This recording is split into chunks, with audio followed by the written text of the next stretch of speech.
Hello and welcome. Today we're looking at the Skydrone's S-900 quadcopter. This drone has Wi-Fi FPV streaming, it has altitude hold, headless mode, one key return, 3D flips, auto takeoff, auto land, and plenty of other neat features. So let's check it out. Now the drone comes in this large black and orange box with transparent plastic in the center so you can see the drone clearly right there in the front. And this is the Skydrone's S-900 HD live streaming drone. Easy to fly. And here at the bottom you can see a listing of all its features such as 6-axis gyro, altitude hold, HD streaming camera, etc. Here at the top you just see S-900. Same thing on the sides right here. And here in the back you have another view of the quadcopter, and you could see more details on each of the features that it has, such as the 3D flips, HD streaming, altitude hold, 6-axis gyro, etc., etc.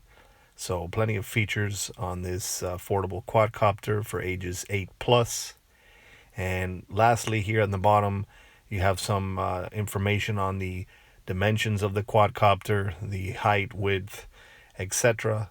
So a lot of details on the box. So now let's open it up here. Pull open the flaps, just pull open this part of the box here.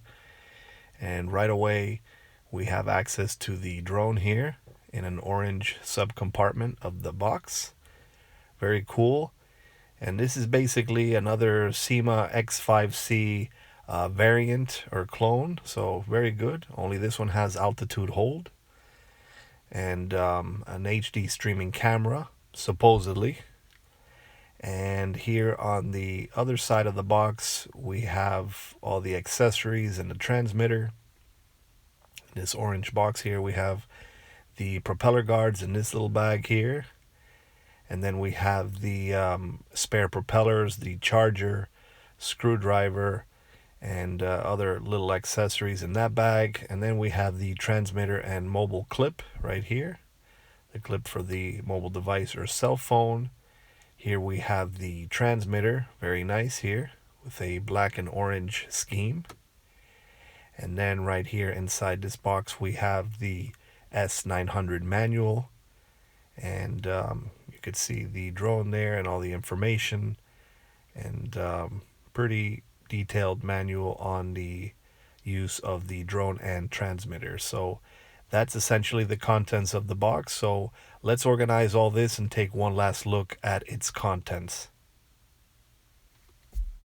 Now, taking a final look at the contents of the box, we have the drone itself with its onboard camera module, its 3.7 volt, 550 milliamp LiPo battery, 4 propeller guards, 2 landing skids, 4 spare propellers, a screwdriver, a small bag of screws, its USB charge cable for the drone's battery, the instruction manuals, the mobile device mount or clip, and the transmitter. So that's essentially the contents of the box. Now let's take a closer look at the drone.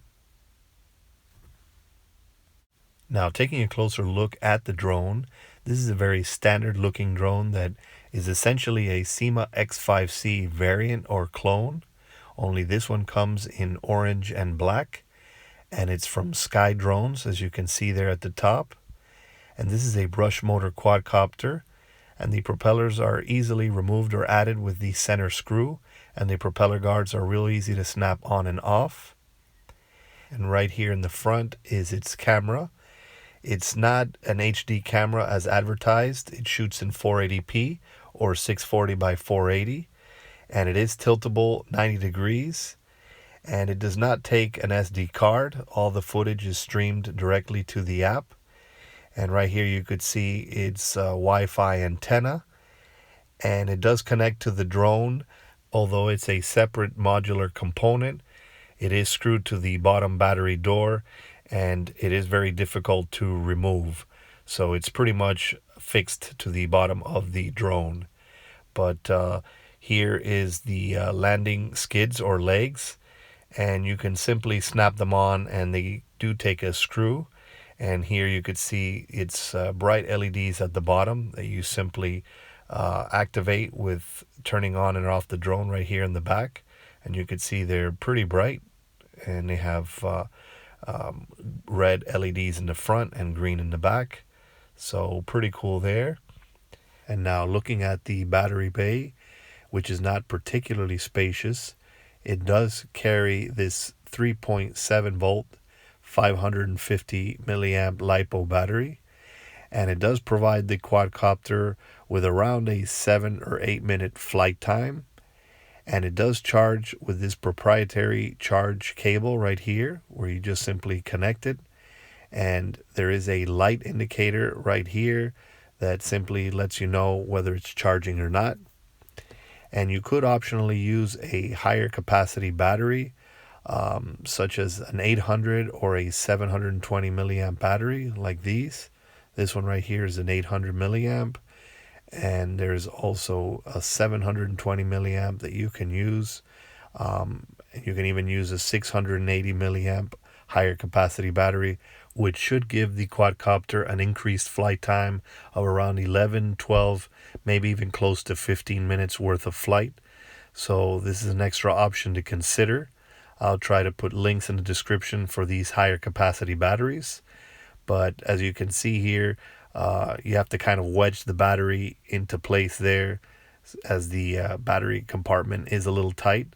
But once you get it in there, everything is perfect. So that's essentially it for the quadcopter. Now let's take a closer look at the transmitter.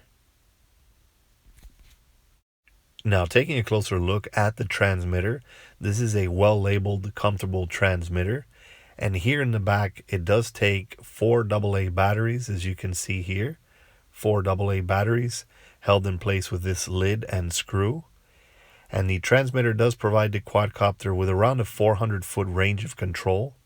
And here in the center is its on-off switch with a red light indicator there at the top. And we have the left throttle stick and right rudder stick. And we have this switch system instead of buttons. And this one will do the one-key return or headless mode. And this one right here will either do the auto takeoff or auto land. And then these other switches right here will actually be the trims, the directional trims. And right here at the top, we have our speed mode or rates of speed. And we have 3 rates denoted by beeps. And this is the 360 flips button, where you would push that and simply move the rudder in the direction you'd want the quadcopter to flip. So that's essentially it for the transmitter. It does come with this mobile device mount that you simply slide into place right there over the antenna. And it is a pretty spacious mobile device clip to hold a large mobile device, but not quite a tablet. And it holds it very securely. So overall, a very precise and comfortable transmitter. So now let's take a look at setting the quadcopter up for its first time flight and its app. Now, setting the drone up for its first time flight is very straightforward.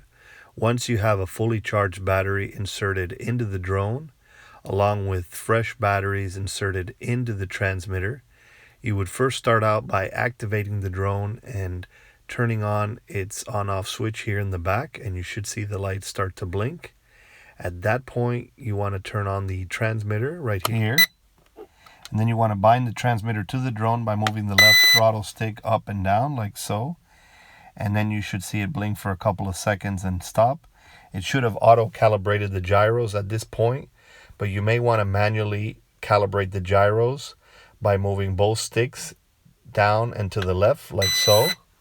And then at that point, you should see the lights blink once again. Make sure this is done on a flat surface with the quadcopter at the ground level, not moving. So now everything's bound and calibrated. Now you want to connect to the drone's Wi-Fi to use the app. So let's do that right now.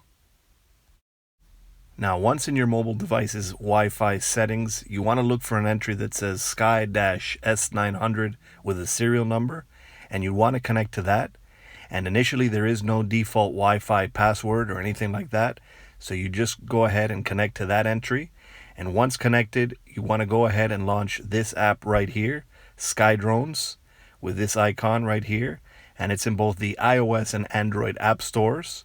So once you download and launch Sky Drones, you will be greeted with this screen right here. And this is the main screen. And on the lower right hand corner, there is a help option right here. And this will briefly guide you over the icons and settings of the app. And so you could browse through that. But the main icon you want to launch is this one right here in the center, play. So you would go ahead and launch that. And right away you should get a live feed with the drone. And right here you could see we have a live feed. Pretty good, pretty clear. It is in standard resolution. And the Wi-Fi FPV range is around 30 to 80 meters. And as you can see, it's pretty low latency, so fairly decent there. Now going over the app a little bit, this icon right here on the upper left corner of an arrow will take you back to the main screen. This one will take pictures, this one will take video. This one right here is the photo gallery or album. This should perform the gyro calibrations.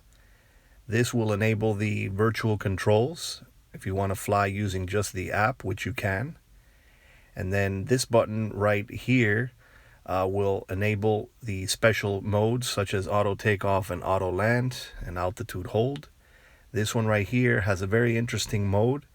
If you enable it, you can do one-handed FPV flying, where the top portion of the screen is the FPV, and then you can simply use your hand to control the altitude and direction right here on the lower portion of the screen, and you still have access to many of the options. So pretty neat mode of flight right there. And you can even fly it using the accelerometer in this mode, where you can just tilt the phone in the direction you'd want the quadcopter to move. So very interesting mode there. And then going back to the main mode, this icon on the upper right hand corner will enable even more features, such as the rates of speed, where we have 30, 60, and 100. And then we also have accelerometer mode, where you can tilt the phone in the direction you'd want the quadcopter to fly. And then this icon right here will flip or reverse the FPV feed if necessary. And this one on the far right will split the screen so that you could put the phone and app in FPV goggles. And that's essentially it there. There is also a waypoint mode, so you can enable that. And once activated, you can simply draw waypoints on the right hand side of the screen, and the quadcopter will simply fly that pattern or waypoint. So that's essentially it for the app. Overall, a decent little quadcopter if you can get it for a good affordable price. But the camera is standard resolution, 640 by 480. So don't be misled by the packaging. It's not HD. And there is no SD card, so all the footage is streamed. So definitely not the best quality camera quadcopter, but as far as flight performance, it is a smooth flying quadcopter, since after all it's based on a Syma X5C design. So fun, smooth park flyer, but the camera could have been a little better. So let's take it out for a flight and see how she performs.